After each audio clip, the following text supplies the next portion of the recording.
Hi, this is James the Comic Book Shifu, and welcome to Read More Comics.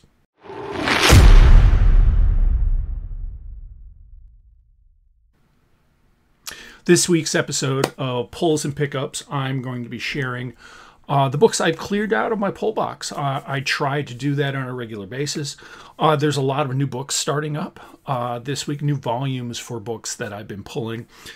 And so while I don't know a lot about the direction some of these books are going to be going, I'm excited for some of the creative teams that the big two, Marvel and DC, have pulled out for some of these books. Why don't we go ahead and get started? So to begin with, this is from Marvel. This is Captain America issue number 1. I went with the Oliver Coipel cover. J. Michael Straczynski is the writer on the book. He is a part of a new creative team. The artist slips my mind. I'm not sure yet. Haven't had a chance to read the book. I'm looking forward to it. I think the last few volumes, so the last volume of Captain America that I read was the Coates volume, and then we had Sentinel of Liberty, Symbol of Truth, with the duo of Captain America and Falcon as playing Captain America. I'm sorry, Steve Rogers, and the Falcon as Captain America. So this is getting back to Captain America being Captain America, Steve Rogers being Captain America. At least that's what I'm hoping. I enjoyed Symbol of Truth and Sentinel of Liberty, but near the end of both of those runs, they kind of pulled the story back together, which was entertaining. I enjoyed it. I felt like the writers were digging into what is becoming kind of a trope in superhero comics, where here you have some big bad guy, here's the big boss, and they have this kind of global conspiracy or citywide conspiracy or whatever, instead of keeping it kind of grounded. And so it was enjoyable. The dialogue was enjoyable. The art was on point. A lot better, I felt, than the artist on the Coates run. That's just my opinion. But I'm hopeful that this gets back to Captain America's roots, because he is the only superhero comic book that I'm pulling right now out of Marvel. None of the other books appeal to me. They don't have that connection. So anyway, here's issue number 1. Let's see. Next up, I have a bunch of Marvel books, and I have some indie books. Here, I'm going to move these over here so I don't keep turning. The next up, we have Batman White Knight Presents Generation Joker. This is, let's see, Katana Collins and Clay McCormick is the creative. Oh, we have a bunch of people on the creative team. Anyway, Mirka Andolfo is doing the interiors, and it is on point. Sean Murphy, of course, invented the Murphyverse. And this is continuing that tale that started way back with Batman White Knight, where you have an older, jaded Batman who is not pulling punches as much anymore. And the Joker is really maybe not as bad a guy. Okay. Really entertaining. I enjoy the relationship that Murphy kind of seeded way back in White Knight, and then has progressed forward with Curse of the White Knight, and there was another book in there. It was Batman White Knight Presents. It was a Batman Beyond book. I don't remember what the title was. Anyway, definitely worth the read. It's a more mature read. It is a Black Label book. I pulled the A covers with this, and I've gotten lucky. There have been some first cover appearances on some of the A covers you don't get on the B covers. Anyway, a lot of fun. Okay, it is more of a mature read. There is more about the relationship between the characters, especially Harley Quinn and Bruce Wayne. And they're dealing with some generational issues, some family issues, which kind of appeals to me. It strikes me as being very familiar. It's similar to the relationship building and the family dynamics that Dan Slott played with in Fantastic Four, and the current creative team, who, again, escapes me, kind of plays with that. We don't have any other DC books that's playing on this idea of an actual family of parents and children and how they interact with each other. And in the Marvel Universe, I think Fantastic Four is about it, too. Anyway, art's on point. Sean Murphy is great on covers. Mirka Andolfo on the interior. Again, more of a mature read. Let's see. This is Catwoman, issue number... Oh, what is this? Issue number 57. 57 and 58 are part of the Batman Catwoman war. I think this is chapter 3. I went with the Sway cover. I really liked how the Catwoman kind of just, his art pops on the pink background. This is also cardstock. I like what DC does with their cardstock covers. It's been a fun event so far. I'm interested to see what the writers do with Red Hood. He's the one character where I see he's kind of a wild card. So we'll see how it goes.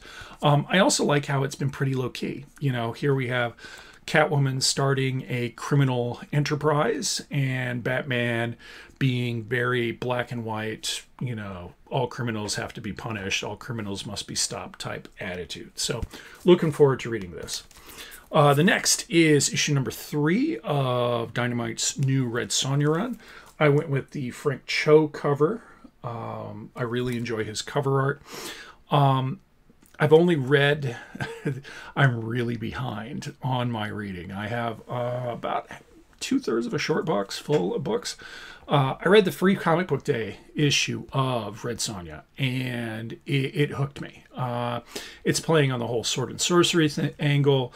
Red Sonja is framed for a crime that we as readers know she didn't commit, but who's involved, what's going on. And the new creative team is making it a lot of fun. So this is Red Sonja. If you can grab a hold of the free comic book day book, I recommend it because it's kind of like the opening chapter. It's kind of like the prelude, and it'll give you what you need to know to see if Red Sonja is something you'd enjoy. I have found since getting back into Conan the Barbarian, reading Dynamite's Red Sonja is an entertaining run. It's not in continuity at all with Conan the Barbarian, which is at moments a little frustrating. And there are times when I think the writers of the different Red Sonja volumes aren't even in continuity with each other, which is a little frustrating. I would enjoy if Red Sonja had some continuity where one story built on the next, but I understand that's not what Dynamite's doing, and so I'm okay with that. That said, really enjoy Red Sonja. If you want to try something a little different, I'd recommend getting Dan Abnett's Immortal Red Sonja. I think it was Immortal Red Sonja. It should be in trade now. It's really short. I think it's like 5 or 6 issues. And what he does is he puts Red Sonja in kind of an Arthurian fantasy setting and has some twists to it. And it's very entertaining. We have some magical armor that's cursed.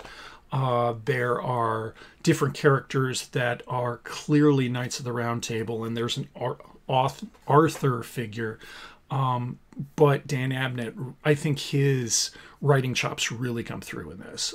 So I recommend that. Immortal Red Sonja. It's a short read. Check out the trade. If you don't want to buy the trade, I bet you could probably find it at a public library near you.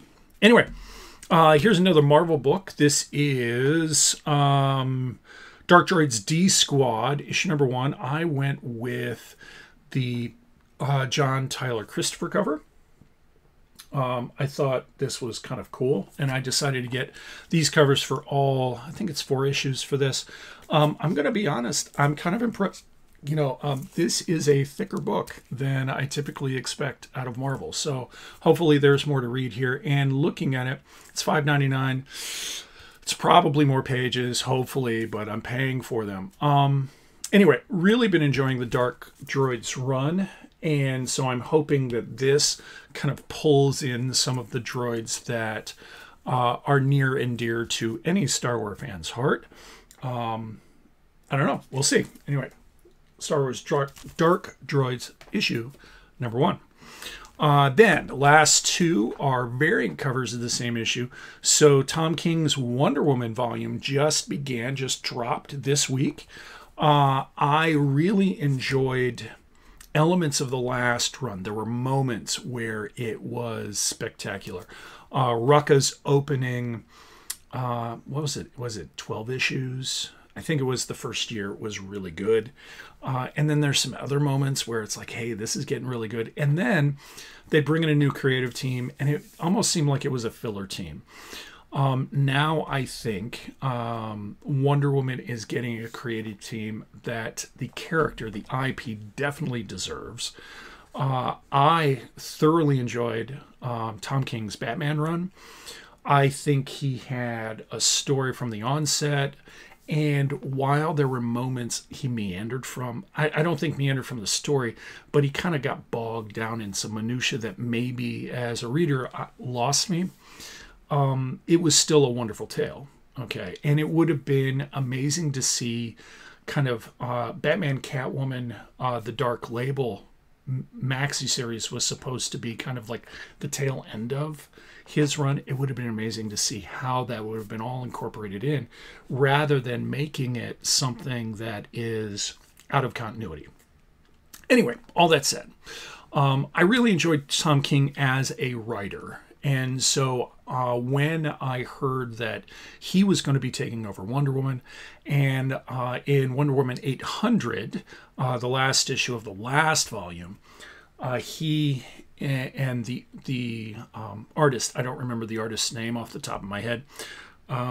Is it Sam Peer? I don't know who that is. I'm intrigued. Anyway, so they both did a short story in that. It was more of an anthology story where they introduced a new character who's supposed to be Diana's daughter. Did not really explain what was going on with that. As I can recall with it, Jonathan Kent was Superman in that story, and Damian Wayne was Batman. And so it was kind of cool to see the Super Sons together, but also this new character playing Wonder Woman's daughter. Anyway, that's what I recall. I could be totally off base and crossing the streams with last Super Sons volume and Wonder Woman. I don't know. Anyway, so I'm really looking forward to this. I'm hoping that Tom King can re-energize the character and make the character relevant in a way that I don't think, except for Batman and Superman, DC has really had a lot of success doing.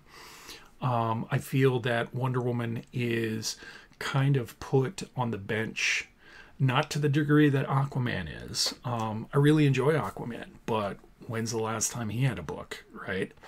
So anyway, we'll see how this goes. So the 2 covers I pulled first, and I was going to look up who the artist was on this, and then I totally forgot. I'll leave it in the comments. First, I got the foil. This is cover F. Very shiny. I saw it in the Previews World online catalog and thought it just looked super cool. And it just pops. And the second cover I got, this is the B cover. I pulled the Artgerm cover for this. And that is gorgeous. I think Artgerm for a while was oversaturated. He oversaturated the market with his covers. And so when he comes out with a gorgeous cover, oftentimes people might overlook it because, oh, it's another Artgerm cover. But I think he's done some Wonder Woman covers in the past. This, hands down, is his best one. There's some power in this art. So, really looking forward to reading that. All right. If you have enjoyed what I've shared, please do like, subscribe, and share. And thank you for watching this episode of Pulls and Pickups.